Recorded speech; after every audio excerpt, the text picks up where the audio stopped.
myself Dr. Manju Menon, Department of Political Science, MS Science College, Bikaner.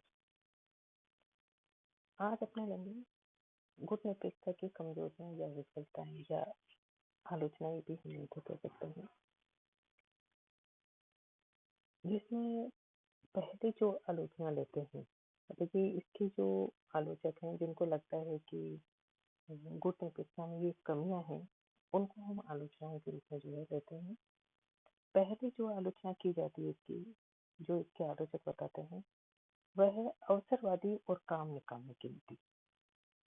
क्योंकि शुरू में साम्यवादी गुट और पूंजीवादी गुट जो है, उन्होंने गुट निरपेक्ष नामक जो संगठन बना उसको स्वीकार नहीं किया था, उसके अस्तित्व को स्वीकार नहीं किया था, और उनको ये लगता था कि ये कोई महत्वपूर्ण जो है संगठन नहीं है, और ये राष्ट्र जो है जो गुट निरपेक्ष आंदोलन में शामिल राष्ट्र थे, वह मतलब कि गुप्त रूप से या तो साम्यवादी गुट में, मतलब कि पूंजीवादी राष्ट्रों को ये लगता था कि साम्यवादी गुट में, और साम्यवादी गुट के राष्ट्रों को लगता था कि ये पूंजीवाद से किसी न किसी तरह से संबंधित है। और इसीलिए उनका इसके जो आलोचक हैं उनका ये कहना है कि गुट निरपेक्षता जो है एक अवसरवाद और सिर्फ अपना काम निकालने की नीति है, और इसके अलावा वह कुछ भी नहीं है। मतलब जब उनको आवश्यकता पड़ी तो उन्होंने पूंजीवादी राष्ट्रों से सहायता ले ली, और जब उनको जरूरत पड़ी तो उन्होंने साम्यवादी राष्ट्रों से जो है लाभ प्राप्त करने का प्रयास जो है वह किया। लेकिन इनकी आलोचनाओं के जवाब में MS राजन जो है वो ये कहते हैं कि अगर गुट निरपेक्षता की नीति अवसरवादिता की नीति हो सकती है तो वह उतनी ही अवसरवादी है जितना कि कोई गुट विशेष जो है होता है, या गुट विशेष की कोई नीति हो सकती है, उससे अधिक ये अवसरवादी नहीं है। तो इसका मतलब तो ये हुआ कि पाकिस्तान और वहाँ के नेताओं पर मतलब कि पश्चिमी गुट के साथ बंद जाने के सिलसिले को में अवसरवाद का आरोप लगाया जा सकता है। मतलब कि मैं ये कहना चाहती हूँ, तो राजन ये कहना चाहते हैं कि फिर क्या पाकिस्तान और वहाँ के नेताओं पर पश्चिमी गुट के साथ बंद जाने के सिलसिले में अवसरवाद का आरोप नहीं लगाया जा सकता है क्या? तो ये आलोचना जो है वह निराधार है, ऐसा नहीं है। गुट निरपेक्षता जो है अवसरवादिता की नीति जो है नहीं है, या अवसरवादी संगठन की इसे संज्ञा या नाम जो है नहीं दिया जा सकता है। दूसरे जो इसके आलोचक इसमें जो कमी बताते हैं वह ये है कि सिद्धांततः तो उपयुक्त है, किंतु इसकी नीति जो है वह अव्यवहारिक है। मतलब कि इसके सिद्धांत और व्यवहार जो है उसमें बहुत अधिक जो है भिन्नता जो है वो देखने को मिलती है। मतलब कि सिद्धांततः इसमें चाहे कितने भी गुण क्यों ना हो, लेकिन व्यवहार में यह नीति जो है विफल रही है। मतलब कि सिद्धांततः तो गुट निरपेक्षता का उद्देश्य क्या था कि राष्ट्रों की स्वतंत्रता को सुरक्षित रखना, उसकी स्वतंत्रता को सुनिश्चित करना। लेकिन व्यवहार में क्या हुआ, व्यवहार में क्या हुआ कि बहुत से जो गुट निरपेक्ष देश हैं उन्होंने इस दायित्व को पूरे तरीके से नहीं निभाया। जैसे कि अभी अभी मैंने आप लोगों को बताया कि व्यवहार से गुट निरपेक्षता ने साम्यवाद के प्रति जो सहानुभूति है उसको छिपाने के लिए नकाब का काम लिया, और उसका परिणाम क्या हुआ, साम्यवादी गुट की अधीनता। ठीक है, लेकिन इसके जवाब में देखिए इसका उत्तर राजन क्या देते हैं कि अभी तक कोई भी गुट निरपेक्ष राष्ट्र जो है वह साम्यवादी गुट में शामिल नहीं हुआ है, जबकि एक साम्यवादी राष्ट्र यूगोस्लाविया जो है उसने जो है साम्यवादी गुट का साथ छोड़ करके और गुट निरपेक्षता को उसने अपना लिया है। तो इसका मतलब क्या है कि सिद्धांततः और व्यवहारतः इसमें जो है बहुत ज्यादा जो है भिन्नता हमको देखने को नहीं मिलती है। इसके बाद नेक्स्ट जो आलोचना की जाती है इसकी, या कमी जो बताई जाती है, वह यह है कि बाह्य सहायता पर निर्भरता। मतलब कि गुट निरपेक्ष देशों की विफलता क्या बताई जा रही है कि वो ज्यादातर जो है जो बाह्य देश है उनकी आर्थिक और रक्षा सहायता पर वो निर्भर रहे, और उसी के माध्यम से उन्होंने अपनी स्थिति को जो है सुदृढ़ करने का प्रयास जो है वह किया है। लेकिन ऐसा नहीं है, मतलब कि इन्होंने अ, दूसरे राष्ट्रों से सहायता प्राप्त करने का प्रयास किया, लेकिन वो पूरी तरीके से उनके ऊपर आश्रित जो है वो नहीं हुए। मतलब कि यदि कोई राष्ट्र किसी तरह से सहायता के लिए किसी अन्य राष्ट्र या समूह पर बहुत अधिक आश्रित हो, तो इसका मतलब है कि उस राष्ट्र की स्वतंत्रता को और उसने गुटनिरपेक्षता को दांव पर लगा दिया है, ऐसा नहीं है। मतलब कि आलोचक ये कहते हैं।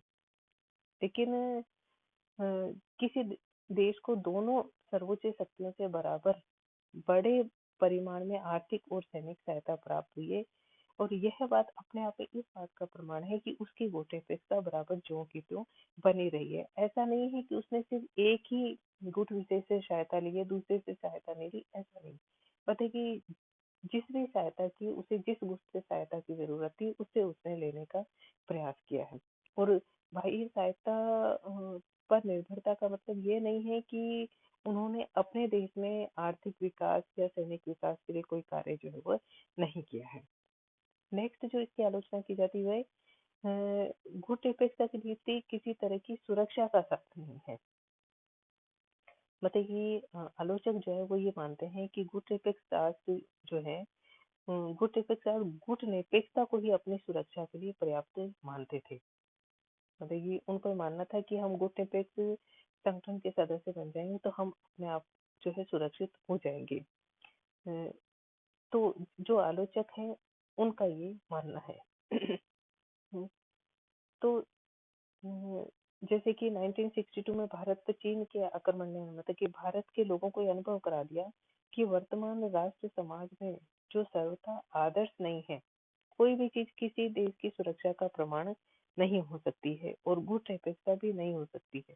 मतलब उपयुक्त सैन्य शक्ति रखने के साथ गुटनिरपेक्षता की कोई असंगति नहीं है। मतलब कि हमें अ, आवश्यकता हो, मतलब कि हम अपने राष्ट्र की सुरक्षा के लिए किसी दूसरे राष्ट्र से सैनिक संधि करते हैं और उसकी सहायता को स्वीकार करते हैं, तो यह कोई गलत बात नहीं है, क्योंकि सबसे पहले तो हमें अपने राष्ट्र की सुरक्षा करना है। जैसे कि बहुत सारे ऐसे देश हैं जो पश्चिमी गुटों के साथ बंधे थे, या तो भारत के प्रति सहानुभूति दिखाई या चीनी आक्रमण का मुकाबला करने में उन्होंने भारत की सहायता की। तो इसका तात्पर्य ये नहीं है कि हम गुटनिरपेक्ष राष्ट्र बन गए तो हम किसी दूसरे राष्ट्र से सहायता जो है प्राप्त नहीं कर सकते, क्योंकि सबसे पहले तो राष्ट्र की जो संप्रभुता है उसकी सुरक्षा जो है ज्यादा महत्वपूर्ण है। नेक्स्ट में इसकी आलोचना की जाती है कि ना यह एक संकुचित नीति है। हम्म, मतलब कि गुटनिरपेक्षता का जो क्षेत्र है, मतलब कि सॉरी विदेश नीति का जो क्षेत्र है वो इतना व्यापक है कि उसे गुटनिरपेक्षता की नीति में बांधा नहीं जा सकता है। और इसके जो आलोचक है वो ये कह रहे हैं कि गुटनिरपेक्षता का जो क्षेत्र है उसका जो दायरा है वो बहुत ही सीमित है। अ, और और इसी कारण से क्या है कि गुटों से बाहर क्रियाशील होने की कल्पना इस अवधारणा में है ही नहीं। देखिए सारी नीति गुटों की राजनीति के आसपास जो है वह घूमती है कि जो महाशक्ति गुटों की राजनीति पर प्रतिक्रिया करते रहना, यही इस नीति का प्रमुख जो है लक्षण बन गया है। लेकिन वास्तव में ऐसा नहीं है। पता है कि गुटनिरपेक्ष जो राष्ट्र हैं उनका प्रमुख उद्देश्य ये था कि जो दोनों गुट हैं उन दोनों गुटों के बीच में जो है मध्यस्थता करके जो है, और अंतर्राष्ट्रीय जगत में जो अशांति का माहौल है, जो तनाव का माहौल जो है, उसको हम किस तरीके से दूर कर सकते हैं, यही गुटनिरपेक्षता की शैली रहा है। मतलब कि हम जो है जो एक दूसरे के विरोधी राष्ट्र हैं उनको किस तरीके से हम करीब ला सकते हैं। नेक्स्ट जो इसकी आलोचक इसकी आलोचना करते हैं कि गुटनिरपेक्षता की जो नीति है इसकी जड़ें जो है, इस नीति की जो जड़ें है वो सिर्फ ऊपर ऊपर ही है, नीचे नहीं है। देखिए अपने देश में जो है नहीं है, मतलब कि राष्ट्रहित उसके केंद्र में नहीं है। मतलब कि उससे राष्ट्रहित हो जाए ये अलग बात है। उसके केंद्र में जो है नेतागिरी की भावना है कि हम किस तरीके से जो अंतर्राष्ट्रीय जो मंच है उस पर हम किस तरीके से अपना नाम जो है वो प्रचारित और प्रसारित जो है वो कर सकते हैं। लेकिन वास्तव में ऐसा नहीं है। गुट निरपेक्षता की नीति वास्तव में जो है गुटों से पृथक रह करके और अपना जो है विकास करने की नीति जो है वह रही है। साथ ही में ये कहा जाता है कि गुट निरपेक्षता नामक जो संगठन है ये दिशाहीन जो है संगठन है। देखिए इसकी कोई एक स्पष्ट जो है दिशा नहीं है, न तो कोई इसका निश्चित उद्देश्य है, न कोई इसका मकसद है। बस उस समय शीत युद्ध के समय में इसका महत्व भले ही हो, मतलब कि जब पूरा विश्व जो है दो भागों में बटा हुआ था, लेकिन आज यह एक दिशाहीन आंदोलन के रूप में जो है हमें दिखाई देता है। और गुट निरपेक्ष जो राष्ट्र है उनमें भी बुनियादी एकता का जो है अभाव है, मतलब कि इसमें शामिल जितने भी राष्ट्र हैं वह जो है एक दूसरे के साथ जो है वो नहीं है। तो जो शक्तिशाली राष्ट्र है, जो विकसित राष्ट्र है, तो उनके विरुद्ध एक मोर्चाबंदी करना तो बहुत दूर की बात है। मतलब कि वे एक दूसरे की सहायता करने की भी कोई ठोस योजना जो है वो नहीं बना पाए हैं। मतलब कि इसके जो आलोचक है वो ये कहते हैं कि गुट निरपेक्ष जो राष्ट्र हैं उनमें बुनियादी एकता का अभाव जो है वो पाया जाता है। मतलब कि उन्होंने आपस में एक दूसरे की हम सहायता किस तरीके से करेंगे इसकी भी कोई ठोस योजना जो है वो अभी तक जो है नहीं बना पाए हैं।